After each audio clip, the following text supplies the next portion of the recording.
12 மணி 1 மணியாக இருந்தாலும் நீங்கள் அன்றைக்கே கேம்ப் 2 வந்துட்டீங்க அப்படின்னா நீங்கள் உயிரோடு இருந்துருவீங்க. 100% பயப்பட தேவையில்லை.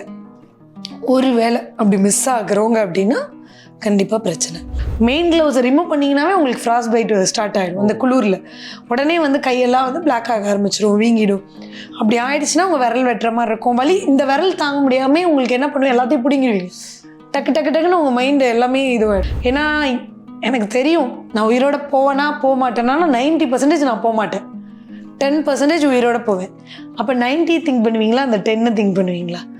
நான் கேம்ப் 2 வரும்போது எனக்கு ரொம்ப வாமிட்டிங் அண்டு பீரியட்ஸ் டைம் ஆகிடுச்சு அண்டு ஹெட்டேக், இது 3மே இருந்ததுனால நான் ரொம்ப கஷ்டப்பட்டேன். லூஸ் மோஷன் 3மே எனக்கு பிரச்சனையாக ரொம்ப என்னால் முடியல, மூச்சு விட முடியல, எதுவுமே பண்ண முடியல. நான் கத்துறனா கூட ஆக்சிஜன் சுவாசிச்சா தானே நம்மளால் பேசவே முடியும், காற்று தானே அது. என்னால் பேசவே முடியல, கத்துறேன், அழுகிறேன், ட்ரை பண்ணுறேன். ஏன்னா அந்த விண்டு காற்றுக்கு யாருக்குமே கேட்காது.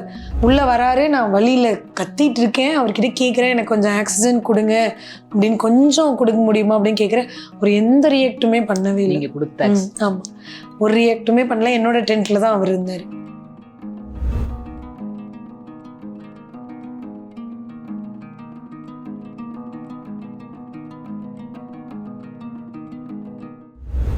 அது எவ்வளவு நேரம் ட்ராவல்? அங்கே போய் 2 மணி நேரம் ரெஸ்ட் எடுப்போம். திருப்பியும் கிளம்பிடுவோம் நைட்டு. அங்கே நைட்டு தான் போய் ரீச் ஆகும். திருப்பியும் நைட்டு கிளம்பிடுவோம். நைட்டு கிளம்புனா போய் சம்மிட் தொட்டுட்டு ரிட்டன் வந்து அன்னைக்கே கேம்ப் 2 வந்துட்டானா, இங்கே கேம்ப் 4 உச்சியிலேருந்து டைரெக்டாக அன்னைக்கே கேம்ப் 2 வந்தானா நீங்கள் உயிரோடு இருப்பீங்க. அன்னைக்கு நைட்டே வந்து 12 மணியாக இருந்தாலும் சரி, நைட்டு 12 மணி 1 மணியாக இருந்தாலும் நீங்கள் அன்னைக்கே கேம்ப் 2 வந்துட்டீங்க அப்படின்னா நீங்கள் உயிரோடு இருந்துருவீங்க. 100% பயப்பட தேவையில்லை. ஒரு வேளை அப்படி மிஸ் ஆகுறவங்க அப்படின்னா கண்டிப்பாக பிரச்சனை. நான் வந்து கிளம்புனப்ப என்னோட கைடு ரொம்ப நல்ல டைப்பு, ரொம்ப ஃப்ரெண்ட்லியாக இருப்பார். எங்கள் டீமு, அடுத்த டீம் எல்லாமே போனாங்க. என்னோட கைடுக்கு வந்து ஆக்சிஜன் மாஸ்க் பாஸ் ஆகிறதுல கொஞ்சம் பிரச்சனையாயிடுச்சு. பிரச்சனையாகிறதுனால நாங்கள் பாஸ் ஆனால் தானே அவருக்கு ஆக்சிஜன் கிடைக்கும். அதுக்காக அவரும் ட்ரை பண்ணி பார்க்குறாரு. எல்லாருமே டயர்டாக இருப்போம்ல, தொடர்ந்து கண்டினியூவாக நாங்கள் கிளைம் பண்ணிட்டு வரோம். அப்போ அவங்களோட எனர்ஜியும் போயிருக்கும். இந்த ஆக்சிஜன் ஒன்று தான் எங்களுக்கு எனர்ஜி. அதுவும் இல்லைன்னா எங்கள் உயிர் உடனே போயிடும். ஏன்னா இவ்வளோலாம் நடந்து உடம்பு முடியாத இருக்கும், நம்மளாம் ரெஸ்ட்டு கேட்போம். ரெஸ்ட்டு இல்லை நாங்கள் வந்து. அப்போ அவரும் நானும் ட்ரை பண்ணி அவர் ஃபிக்ஸ் பண்ணுறாரு. விண்டு அதிகமாக அடிக்கிறதுனால எங்களால் மூவே பண்ண முடியல. அவரும் ட்ரை பண்ணுறாரு, ஃபிக்ஸ் பண்ணவே முடியல. அவருக்கு உடம்பு ரொம்ப முடியாமல் போயிடுச்சு. எனக்கு வேற அவருக்கு ஏதாவது ஒன்று ஆயிடுச்சுன்னா என்னால் தனியாக நான் நிற்கிறேன். அடுத்து எல்லாரும் உச்சியை தொட்டி ரிட்டர்ன் வந்தால் தான் என்னை கைடு, என்னோட டீம் கைடே நான் மீட் பண்ண முடியும். இல்லைன்னா நான் ஒரு ஆள் அங்கேயே தான் இருப்பேன். யாருமே அங்கே இருக்க மாட்டாங்க. அது சுற்றி போனமா இருக்கு, அங்கங்கே கிடக்க போனோம். நம்ம என்ன நிலப்பில் திங்க் பண்ணும். அப்போ எனக்கு ரொம்ப ஒன்று என்னென்னா, அவர் உயிர் போயிடும்ன்ற ஒரு பயம், அவருக்கு ஏதாவது ஒன்று ஆயிடுச்சுன்னா அவர் ஃபேமிலியோட பயம். சேம் டைமில் அவருக்கு எதாவது ஆச்சுனாலும் நான் தனியாக அதே இடத்துல எனக்கு உயிர் போகிறேன். ஏன்னா எனக்கு ஆக்சிஜன் சிலிண்டர் வந்து சேஞ்ச் பண்ண சொல்லிலாம் கொடுப்பாங்க. என்னதான் கொடுத்தாலுமே நீங்கள் அந்த டிகிரியில் வந்து உங்கள் கை மெயின் க்ளவுஸை எடுத்துகிட்டு சேஞ்ச் பண்ணணும். மெயின் க்ளவுஸை ரிமூவ் பண்ணிங்கனாவே உங்களுக்கு ஃப்ராஸ்ட் பைட் ஸ்டார்ட் ஆகிடும். அந்த குளிரில் உடனே வந்து கையெல்லாம் வந்து பிளாக் ஆக ஆரம்பிச்சிடும், வீங்கிடும். அப்படி ஆயிடுச்சுன்னா உங்கள் விரல் வெட்டுற மாதிரி இருக்கும். வலி இந்த விரல் தாங்க முடியாமல் உங்களுக்கு என்ன பண்ணுவோம், எல்லாத்தையும் பிடிங்கிடுவீங்க. டக்கு டக்கு டக்குன்னு உங்கள் மைண்டு எல்லாமே இதுவாகிடும். அப்படின்னும் போது உங்களால் ஃபிக்ஸ் பண்ணவே முடியாது. அப்படியே ரொம்ப குழப்பமாக இருந்துச்சு எனக்கு. அப்புறம் அவரும் ட்ரை பண்ணுறாரு. இப்போ தான் ஒரு பொண்ணை வந்து இழுத்துட்டு வந்தாங்க. நிறைய பேர் கேட்டிருந்தாங்க, என்ன நாயை இழுத்துட்டு வரேன்னு சொல்லிட்டு சொன்னீங்க. நாயை இழுத்துட்டு வரேன்னு சொல்ல, நம்ம ஊர்லலாம் மனுஷங்களெல்லாம் பிடிச்சி தரன்னு இழுக்க மாட்டாங்க, கரெக்டுங்களா? நாயை தான் வந்து பிடிச்சி இழுத்துட்டு வருவாங்க. ஆனால் எனக்கு சொல்கிறதுக்கு எனக்கு வேறு, நாயை தான் பிடிச்சி இழுத்துட்டு வருவாங்க. அந்த மாதிரி இழுத்துட்டு வந்தாங்க ஒரு பொண்ணுன்னு சொன்னேன். அது வந்து நான் தப்பாக சொல்லலை. நாயை தான் வந்து அது கயிறை கட்டி இழுத்துட்டு வருவாங்க, இல்லை மாடு ஆடு இது இழுத்துட்டு வருவாங்க. ஆனால் அந்த இடத்துல நம்ம மனுஷனாக இருந்தாலும் அப்படி தான் இழுத்துட்டு வருவாங்க. ஏன்னா அங்கே எல்லாருமே அவங்கவுங்க ஆக்சிஜன் சிலிண்டர் பேக்கில் வச்சுருப்பாங்க. வெயிட் இருக்கும்போது அவங்க பேக்கை கழட்டவே முடியாது. அவங்க ஆக்சிஜன் அதில் தானே இருக்குது. ஸோ அதுலன்னா அவங்க உயிர் வாழ முடியாது. அதனால் யாருமே தூக்கவும் முடியாது. ஃபஸ்ட்டு ஒரு ஸ்டெப் நம்மளே எடுத்து வைக்கிறது கஷ்டம். அப்படின்னும் போது அவங்க வெயிட்டை யார் தூக்குவாங்க சொல்லுங்க? அப்போ உருட்டி தான் இழுத்துட்டு வருவாங்க. அப்போ 4 பேர் கயிறு கட்டி தரன்னு ஒரு வீடியோவில் கூட போட்டிருந்தேன். அது என்னமோ தெரியல, என்னோட நான் பார்த்த எல்லாமே வீடியோவில் அப்லோட் பண்ணியிருந்தாங்க அந்த மற்ற டீம் வந்து. ஸோ அதனால எனக்கு கிடைச்சது வந்து அந்த பொண்ணை நான் நிறைய பேர்கிட்ட சொல்லும் போது இது உண்மையா இருக்குமா பொய்யா இருக்குமான்னு கூட கொஸ்டின் வந்திருக்கலாம். ஆனால் கடவுள் எனக்காகவே அந்த பொண்ணோட வீடியோவை கரெக்டாக போட்டிருந்தாங்க. 4 பேர் வந்து ரோப் போட்டு இழுத்துட்டு வந்தாங்க. இழுத்துட்டு வந்து கீழே போட்டு அந்த பொண்ணு இப்படி ட்ரை பண்ணுச்சு. அதுக்கப்புறம் இறந்துருச்சு. அப்புறம் இறந்த உடனே எனக்கு ரொம்ப ஒரு மாதிரி ஆயிடுச்சு. எப்படின்னா என்ன இருந்தாலும் நம்மளும் ஒரு ஹியூமன் இல்லையா, அந்த இடத்துல பார்க்கும்போது அவங்களோட டெத்துன்றது நம்மளுக்கு எவ்வளோ அதிர்ச்சியாக இருக்கும். அதே நேரத்தில் நானும் ஒரு ஹியூமன் தானே, எனக்கும் உள்ள எல்லாமே இருக்கும் உள்ள. அப்புறம் எனக்கும் வந்து ரொம்ப கஷ்டமாயிடுச்சு. என்னால் வலி தாங்கவே முடியல. ஹார்ட் பீட்லாம் ரொம்ப ஃபாஸ்ட்டாக பம்ப் பண்ணுது. அப்புறம் என்னோட கைடு ஃபிக்ஸ் பண்ணவே முடியல, அவராலேயும் முடியல, மூவே ஆகலை. எங்கள் டீமெல்லாம் எங்களுக்கு முன்னாடி 2 மணி நேரம் கிராஸ் பண்ணிட்டாங்க மேலே. நான் வந்து எங்கேயோ இருக்காங்க, நான் லாஸ்ட்ல இருக்கேன். இதுவே எனக்கு பிரச்சனை. 2 மணி நேரம் இங்கே ஸ்பெண்ட் பண்ணால் எங்களுக்கு ஆக்சிஜன் வந்து 6 சிலிண்டர் தான் கொடுப்பாங்க. அந்த டைமிங்குள்ளே நாங்கள் ரிட்டர்ன் போகணும் கேம்ப்டுக்கு. அப்படி இல்லைன்னா நம்ம உயிருக்கு ஆபத்து. அப்படின்னா நாங்கள் இங்கே 2 மணி நேரம் எக்ஸ்டெண்ட் பண்ணிட்டோம். அப்புறம் பண்ணிட்டதுனால எல்லாருமே ஃபஸ்ட்டு நாங்கள் போன டைம் போனீங்கன்னா ஃபார்வேர்டு தான் அதிகமாக போவாங்க, ரிட்டர்ன் வர மாட்டாங்க. ஸோ அப்போ நான் வந்து 2 மணி நேரம் இங்கே லேட் ஆகிடுச்சா. அதுக்கப்புறம் அவர் ஃபிக்ஸ் பண்ணிட்டு இருந்தார். விண்ட் அடிக்குதுன்னு சொல்லிட்டு நான் கொஞ்சம் ஸ்டெப் எடுத்து போனால் அப்புறம் ஹெட் டார்ச் வந்து அப்படியே வந்து ரைட் சைடில் திரும்பினேன். எனக்கு லெஃப்ட் சைடில் அடிக்க என்னால் வலி தாங்க முடியல. திரும்பினா ரைட் சைடில் பார்த்தீங்கன்னா ஹெட் டார்ச் 12 மணி அந்த டைம் கரெக்டாக 12 மணி. ஃபுல்லாக நைட்டு தான் நாங்கள் சம்மிட்டே எப்பயுமே பார்த்தீங்கன்னா நைட்டில் தான் இருக்கும். அப்படின்னும் போது அந்த ஹெட் டார்ச் போடும்போது ஒவ்வொரு பாடியாக அப்படியே பார்க்குறேன், எல்லோயிஷாக இருக்குது. அப்படியே தூக்கி வாரி போட்டுருச்சு. ஒரு மாதிரி ஹார்ட் பீட்லாம் ஒரு மாதிரி. இது வந்து ரிட்டர்ன் வரப்ப போகும்போது தான் நான் அந்த இடத்துல தான் நிற்கிறேன். அந்த இடத்துல இருந்து நகரவே இல்லை.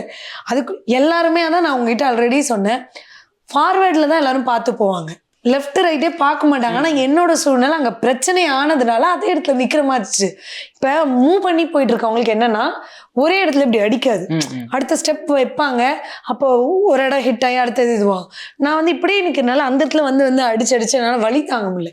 ஸ்னோ வந்து அடிக்குது 85 கிலோமீட்டர் ஸ்பீடில் வந்து மணல் வந்து வாரி உங்களுக்கு அடிச்சா எப்படி இருக்கும், சொல்லு அது மாதிரி வலி தாங்க முடியல. வலி தாங்கும் போது அந்த கேப் அந்த காற்றுக்கு ஓப்பன் ஆக எனக்கு ஸ்கின் எல்லாம் ஓப்பன் ஆகுது. ஐ மீன் கவர் பண்ணியிருக்க இடம்லாம் கேப் ஓப்பன் ஆகுது. அதில் போய் அடிக்கும்போது ஃப்ராஸ்ட் பைட் வரும் அந்த இது அடிக்கும்போது. அப்போ அதனால தான் நான் திரும்பினேன். என்னால் வலி தாங்க முடியலன்னு தான் திரும்பினேன், இல்லைன்னா திரும்பி இருக்கவே மாட்டேன். ஆனால் அப்போ தான் அவ்வளோ பாடி வந்திருக்கு. பார்க்க எனக்கு ஒன்றுமே புரியல. எனக்குள்ளே அப்படியே உடம்புலாம் இதுவாகுது, ரொம்ப ஃபாஸ்ட்டாக இருக்குது என்னோட ஹார்ட் பீட் லெவல். நான் நினச்சேன் அவ்வளோதான் அப்படின்ட்டு. ஏன்னா அது அடிக்க எனக்கு தெரிஞ்சிச்சு அன்கண்ட்ரோலில் என்னோட ஹார்ட் பீட் அடிக்குது. அந்த மாதிரி ஆயிடுச்சு. அப்புறம் வந்து சரி ஓகே. அப்போ தான் நான் யோசித்தேன், நம்ம இந்த மாதிரி திங்க் பண்ணக்கூடாது.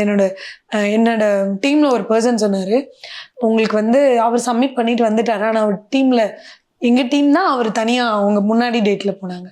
அவர் வந்து நீங்கள் எனக்கு ஒரு ப்ராமிஸ் பண்ணுங்கள், நீங்கள் எவரெஸ்ட்டில் போயிட்டு ஒரு சில சுச்சுவேஷன் வரும்போது ஹார்ட் பீட்லாம் ரொம்ப அதிகமாகும், அந்த நேரத்தில் நீங்கள் வந்து நான் கண்டிப்பாக ப்ராமிஸ் பண்ணியிருக்கேன் திரும்பி வந்துடுவேன் அப்படின்னு நீங்கள் எனக்கு ப்ராமிஸ் பண்ணிட்டு போங்க. ஏன்னா அவர் என் கூட ட்ராவல் பண்ணியிருக்காரு, என்னை பற்றி அவருக்கு தெரியும், ட்ரஸ்ட்டை உடைக்கக்கூடாது அப்படின்னு நான் நினைப்பேன். அதே நேரத்தில் உங்களுக்கு ஒவ்வொரு நிமிஷமும் உங்கள் குழந்தைங்களை பற்றி திங்க் பண்ணுங்க அப்படின்னாங்க. எனக்கு அவர் சொன்னது தான் அந்த நேரத்தில் ஞாபகம் வந்துச்சு. என்னை வந்து கண்ட்ரோல் பண்ணிக்க வேற எதுவுமே இல்லை, பயங்கரமான விஷயமாவே இருக்குது. அப்போ நான் என் குழந்தைங்களையும் அவருக்கு கொடுத்த ப்ராமிஸ் அண்ட் வந்து எனக்காக வந்து தமிழ்நாடு மக்களும் சரி, தமிழ்நாடு கவர்மெண்ட்டும் சரி, என்னோட ரிலேட்டிவ்ஸ் ஃபேமிலி எல்லாருமே எனக்கு ஹெல்ப் பண்ணியிருக்காங்க. ஸோ என் மேலே இருக்க நம்பிக்கையில் தான் அது பண்ணாங்க. அப்படின்னும் போது அதை உடச்சிடக்கூடாதுன்னு எனக்கும் இருந்துச்சு. என்ன நடந்தாலும் நம்ம சப்மிட் பண்ணிவிட்டு கண்டிப்பாக எது நடந்தாலும் பரவாயில்ல நான் சப்மிட் பண்ணிடணும், அந்த பேர் அதை உருவாக்கிடணும். ஏன்னா நான் வரலாறு உருவாக்குவேன்னு சொன்னேன். அந்த உருவாக்கலை அப்படின்னா எனக்கு ஒட்டுமொத்த பெண்ணுக்கே அசிங்கத்தை நான் உருவாக்கிடக்கூடாது. பெண்கள் எடுத்தால் ஸ்டெப் எடுத்தால் ஒழுங்காக முன்னாடி நோக்கி போக மாட்டாங்க, பின்னாடி தான் வந்துடுவாங்க அப்படின்ற ஒரு கொஸ்டின் மார்க் வந்துடக்கூடாதுன்ற பயம் எனக்கு. இது இப்போ கேம்ப் 4ல இருந்து இப்போ நீங்கள் சப்மிட் பண்ணிட்டு போகிறப்ப அங்கே ஒரு இவ்வளோ தூரம் நம்ம கஷ்டப்பட்டு வந்துட்டோம், கிட்ட நெருங்கிட்டோம் அப்படின்றப்ப அந்த ஒரு ஃபீல் எப்படி இருந்துச்சு? எனக்கு என்னன்னா உண்மையிலே ஸ்ட்ரென்த் இல்லை, நான் ரொம்ப வீக் ஆகிட்டேன். ஆனால் எனக்கு என்னன்னா என் கைடால் முடியல. கைடு வருவார்னு பார்த்தேன். நான் வந்து கைடு வந்து முன்னாடி போக மாட்டேறாருன்னு நான் என்ன பண்ணிட்டேன், என்னோட டீம்லாம் வந்து தூரமாக இருக்காங்க, ஆனால் என் டீம் என்னால் கண்டுபிடிக்க முடியும். ஃபுல் ஒயிட் ஸ்னோ இல்லையா, என்னோட டீம் வந்து க்ரீன் கலர் ட்ரெஸ் போட்டிருப்பாங்க எங்கள் கைட்ஸ் எல்லாமே.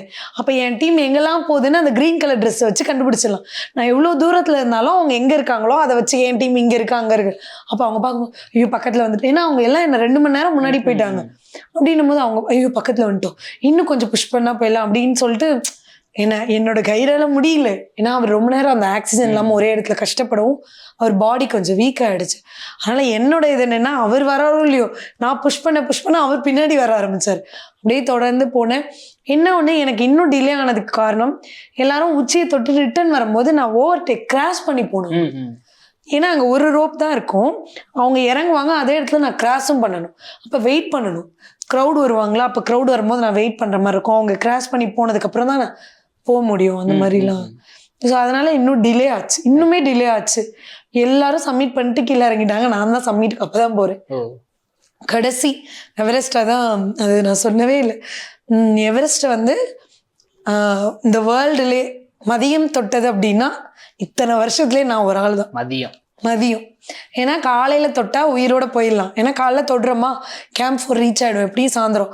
கேம்ப் 4லேருந்து கேம்ப் 2 இறங்குறது தானே செய்கிறோம், ஏறுறது தான் ரொம்ப இதுவாக இருக்கும். இறங்குறது ஸ்பீடாக இறங்கிடலாம், ஆனால் ஏறுறத விட இறங்குறது தான் ரொம்ப பயமாக இருக்கும்.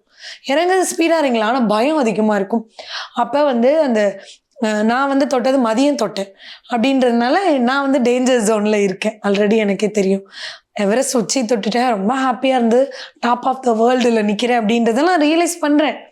என்னதான் வந்து ஒரு பெரிய சந்தோஷம் இருந்தாலும் நானும் ஒரு அம்மான்றதுனால எனக்கு இன்னொரு பக்கம் வருத்தம்.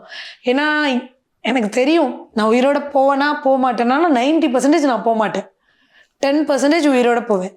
அப்போ 90 திங்க் பண்ணுவீங்களா, அந்த 10 திங்க் பண்ணுவீங்களா? ஸோ எனக்கு சப்மிட் பண்ணிவிட்டேன், நான் சொன்ன மாதிரி காப்பாற்றிட்டேன். எனக்கு ஃபஸ்ட்டு ஒரு ஃபீல், எல்லாரும் சொல்லுவாங்க அவங்க சக்ஸஸ் அடைஞ்சிட்டா அப்படி ஹாப்பியாக இருப்பாங்க.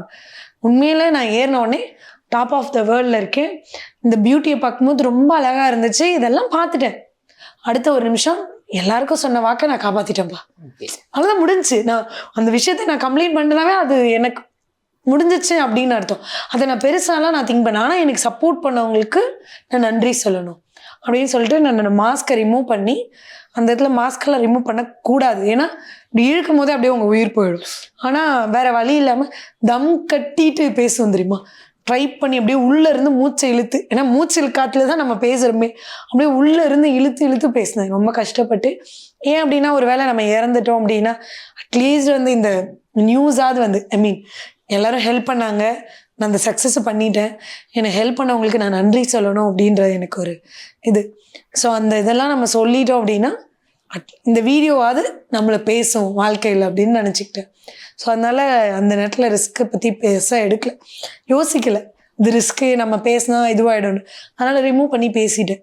ஃபர்ஸ்ட் ஆஃப் ஆல் என்னென்னா இந்த ஒரு ரெக்கார்டு வீடியோ இருக்குது, அட்லீஸ்ட் இதையாவது கொடுத்துருவாங்கன்னு வருது. ஆனால் இன்னொரு பக்கம் பசங்க கிட்ட நான் வீட்டுக்கு வந்துடுவேன், மம்மி வந்துடுவேன்னு சொல்லிட்டு இது பண்ணிட்டு வந்துட்டு என்னால் ரிட்டர்ன் போக முடியுமா அப்படின்றது எனக்கு ஒரு கேள்வியாகவே இருந்துச்சு. அது ரொம்ப கஷ்டமாக இருந்துச்சு. அங்கே எவ்வளோ நேரம் ஸ்டே பண்ணீங்க? உச்சியில் வந்து 5 to 7 minutes. அதுக்கு மேலே அங்கே இருக்கவே விட மாட்டேன். அதுக்கப்புறம் 7 minutes அந்த இடத்துல ஸ்டே பண்ணிட்டு அப்புறம் கீழே இறங்கிட்டோம். அப்போ இறங்கும் போது என்னோட டீமில் 2 பேர், அவங்க 2 பேருமே என்னை வந்து ரொம்ப கஷ்டப்படுத்தினாங்க. பேஸ் கேம்ப்லையும் சரி, கேம்ப் 2லேயும் சரி. நான் கேம்ப் 2 வரும்போது எனக்கு ரொம்ப வாமிட்டிங் அண்டு பீரியட்ஸ் டைம் ஆகிடுச்சு அண்டு ஹெட்டேக், இது 3மே இருந்ததுனால நான் ரொம்ப கஷ்டப்பட்டேன். லூஸ் மோஷன் 3மே எனக்கு பிரச்சனை. விமென்க்கு வந்து எது பிரச்சனையாகக்கூடாதோ அந்த 3 பிரச்சனையுமே எனக்கு அந்த இடத்துல ஆகிடுச்சு. அப்படின்னும் போது என்னால் ரொம்ப கஷ்டப்பட்டு ரொம்ப ஸ்லோவாக தான் போனேன். அதனால் என்னால் ரொம்ப கேலிலாம் பண்ணிட்டு அவர்லாம் இருந்தாங்க. அப்படி இருக்கும் போது நான் வந்து அந்த சம்மிட்லேருந்து ரிட்டர்ன் வரும்போது என்னோடய டீமில் அந்த 2 பேர் மட்டும் கடைசியாக போயிட்டுருக்காங்க. நான் ரிட்டர்ன் சப்மிட் பண்ணிட்டு நான் வந்துட்டேன். வரும்போது ஒருத்தவங்களுக்கு ஃப்ராஸ் பைக் கையில் வந்து என்னோடய டீமில் ஆசிஷ் வந்து ரொம்ப கஷ்டப்பட்டுட்டு இருந்தாங்க. அதுக்கப்புறம் என்னால் அவனை விட்டுட்டு போக முடியல, என்னோடய கைட் கிட்ட சொல்லி அவனை கூப்பிட்டுட்டே போகலாம் அப்படின்னு சொல்லிட்டு அவனையும் நாங்கள் கூப்பிட்டு போகிறதுக்கு ட்ரை பண்ணி கூப்பிட்டு வந்தோம். அதே மாதிரி இன்னொருத்தர் போலீஸ் பர்சன், மகாராஷ்டிரன் போலீஸ், அவர் வந்து கீழே விழுந்துட்டார். அவருக்கு ஆக்சிஜன் முடிஞ்சு அவர் உயிர் போராடிட்டு இருந்தார். அப்போ நாங்கள் போய் ட்ரை பண்ணி அவர்கிட்ட பேசுகிறோம், அவரால் பேசவே முடியல. ஐம் கோயிங் டு டை அப்படின்னு சொல்லிட்டு அந்த ஆக்ஷன் மட்டும் பண்ணார். அப்புறம் நான் உடனே என்ன பண்ணேன், என்னோட கைடு கிட்ட என்னோட ஸ்பேர் இருக்குல்ல மாத்துறதுக்கு அதை எடுத்து கொடுங்கன்னு. என் கைடும் முடியாது, உங்கள் உயிர் அடுத்தது நம்ம யோசிக்கணும், நீங்கள் கொடுத்தீங்கன்னா உங்களை எப்படி நான் காப்பாற்றுறது, உங்களது முடிய போகுதுன்னு. இல்லை அதெல்லாம் வேணாம், நீங்கள் கொடுங்க அப்படின்னு சொல்லிட்டு அவருக்கு கொடுத்ததுக்கப்புறம் என் கைடு என்னென்னா, இப்போ உங்கள் ஆக்சிஜன் இந்த இடத்துல முடிஞ்சுன்னா நீங்கள் இறந்துருவீங்க, நீங்கள் தயவு செஞ்சு வாங்க, அவங்களுக்கு கொடுத்துட்டீங்கல்ல, அவங்க எப்படியாவது வந்துடுவாங்க அப்படின்னா அவங்க 2 பேரும் வரட்டும்ட்டு என்னை கூப்பிட்டு வந்துட்டேன். கேம்ப் 4க்கு நான் வந்துட்டேன். கரெக்டாக உள்ளே நுழைஞ்சு ஒரு 20 மினிட்ஸ் 30 மினிட்ஸ்க்குள்ளே ஆக்சிஜன் முடிஞ்சு ரொம்ப என்னால் முடியல, மூச்சு விட முடியல, எதுவுமே பண்ண முடியல. நான் கத்துறனா கூட ஆக்சிஜன் சுவாசிச்சா தானே நம்மளால் பேசவே முடியும், காற்று தானே அது. என்னால் பேசவே முடியல, கத்துறேன், அழுகிறேன், ட்ரை பண்ணுறேன். ஏன்னா அந்த விண்டு காற்றுக்கு யாருக்குமே கேட்காது. அப்புறம் அடுத்த டீம்ல இருந்து ஒருத்தவங்க வந்து ஆக்சிஜன் சிலிண்டர் எடுத்துகிட்டு வந்து அடிஷ்னலாக இருக்கிறது எனக்கு கொடுத்தாங்க. அதை கொடுத்ததை வச்சு அப்புறம் அன்றைக்கி நைட்டு, அதுக்கு முன்னாடி என்னோட டீமில் அந்த போலீஸ் பர்சன் வந்துட்டார், என்னோட டென்ட்டுக்கு வந்தார். வந்துட்டு உள்ளே வராரு, நான் வழியில் கத்திட்டு இருக்கேன், அவர்கிட்ட கேட்குறேன் எனக்கு கொஞ்சம் ஆக்சிஜன் கொடுங்க அப்படின்னு, கொஞ்சம் கொடுக்க முடியுமா அப்படின்னு கேட்குறேன். ஒரு எந்த ரியாக்டுமே பண்ணவே இல்லை. ஆமாம், ஒரு ரியாக்டுமே பண்ணல. என்னோட டென்ட்டில் தான் அவர் இருந்தார். அப்புறம் சுத்தமாக அவர் ரியாக்ட் பண்ணவே இல்லை. அதுக்கப்புறம் அவர் என்ன பண்ணிட்டார், அப்படியே படுத்துக்கிட்டார். அப்புறம் நான் அழுது அப்புறம் இன்னொரு டீம்லேருந்து எடுத்துகிட்டு வந்து கொடுத்து அப்புறம் அந்த ஆக்சிஜன் போட்டு தான் நான் வந்து 1 மணி நேரம் ரொம்ப கஷ்டப்பட்டுட்டேன். உயிர் போயிடும் அப்படின்னு தான் நினச்சேன்.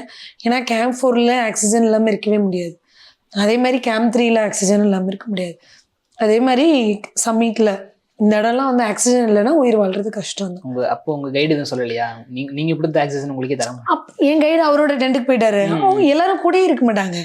அந்த டைம் முடிச்சுட்டு வந்தோமா அதோட அவங்க போயிடுவாங்க அந்த டென்ட்டுக்கு, கூட எல்லாம் இருக்கவே மாட்டாங்க. அதோட நான் காலையில தான் ஹெல்ப் கேட்க முடியும் அவங்க கிட்ட.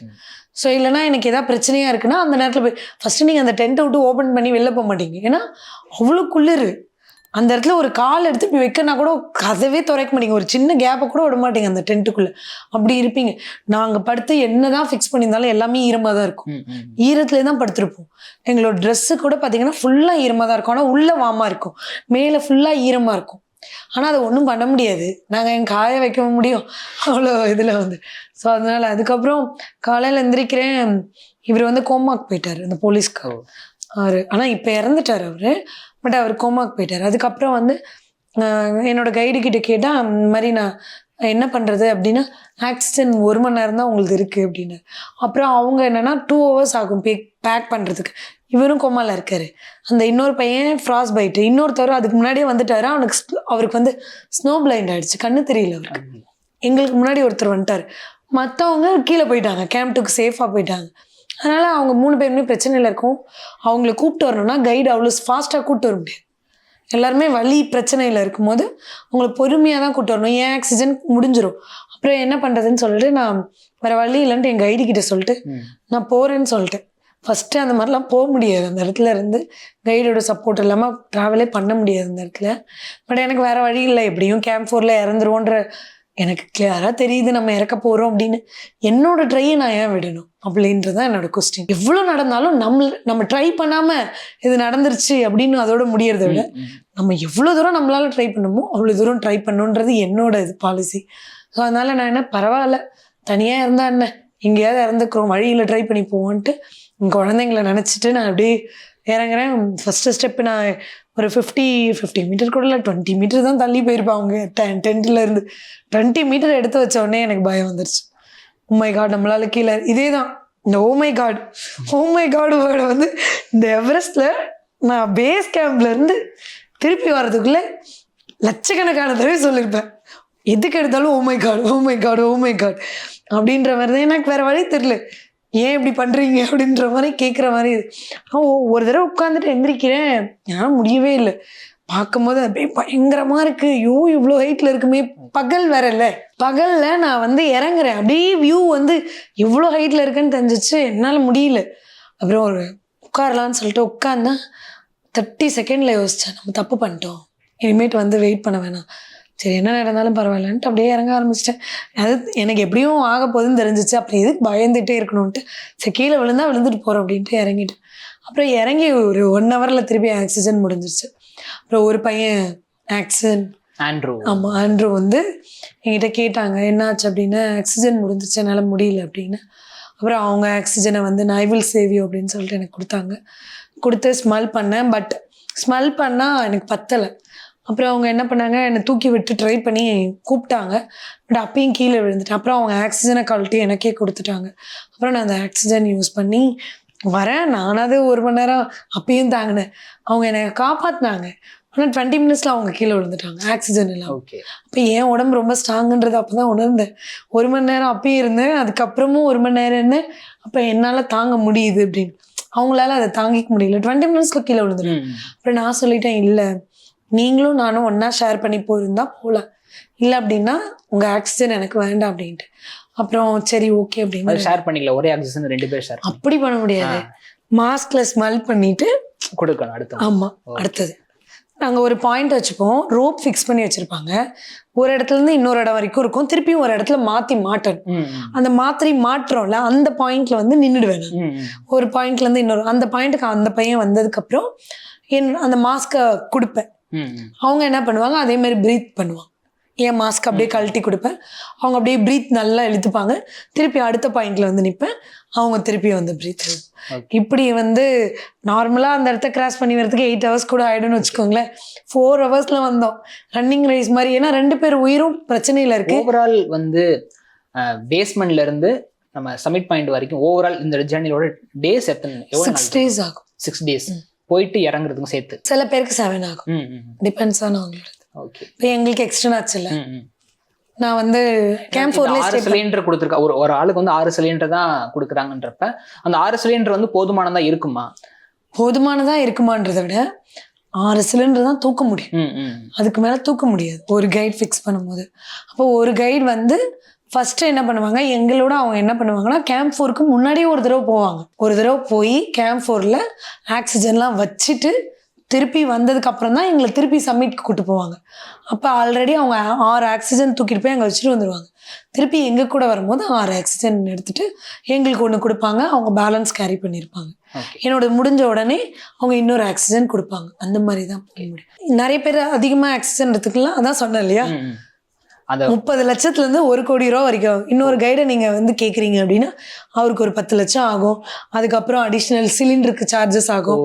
இந்த மாதிரி ஒவ்வொன்றுமே.